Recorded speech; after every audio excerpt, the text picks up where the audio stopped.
Donc maintenant, si nous revenons sur cette touche Setup, cette touche Setup permet d'accéder à un certain nombre de choses assez importantes. Donc déjà de savoir ce que j'ai sur la console, en l'occurrence là c'est pour un spectacle dans lequel j'ai des contres, j'ai des latéraux, j'ai des rasants, j'ai des faces et ensuite un certain nombre de projecteurs automatiques. Donc là on va retrouver toute la liste de projecteurs et ensuite grâce à des sous-groupes on peut directement aller sur les différents types de projecteurs ou retrouver tout le monde. Ensuite on peut rentrer à travers ces projecteurs, c'est-à-dire faire un certain nombre de réglages. Ensuite, cette touche suivante me permet de rajouter des fixtures, donc un appareil ou un dimmer sur lequel je vais avoir un par ou un PC ou une découpe. J'ai toute la liste des constructeurs que l'on peut trouver dans le monde du spectacle, par exemple Cameo, voilà.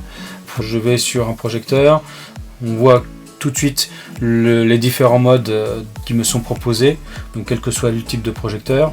Donc si ensuite par exemple je veux rentrer chez Martin, je vais taper Martin, enfin je n'ai même pas besoin d'ailleurs de tout taper, je fais juste Mart, voilà, là j'ai Martin et je vais retrouver l'ensemble des projecteurs de chez Martin.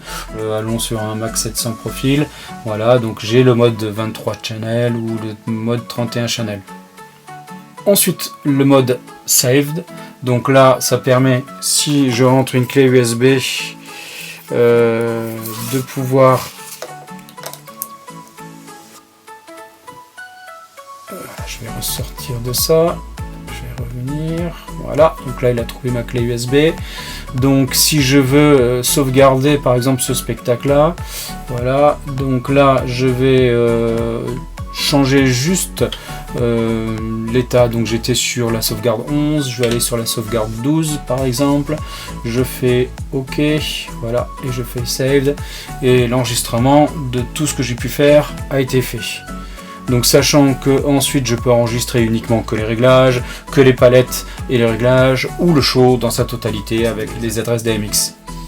On peut faire l'inverse, bien évidemment, on peut charger un spectacle, voilà, ensuite ici le nom de la console, là on va être sur l'heure et le jour, ici on va être sur le calibrage, la luminosité, etc., etc.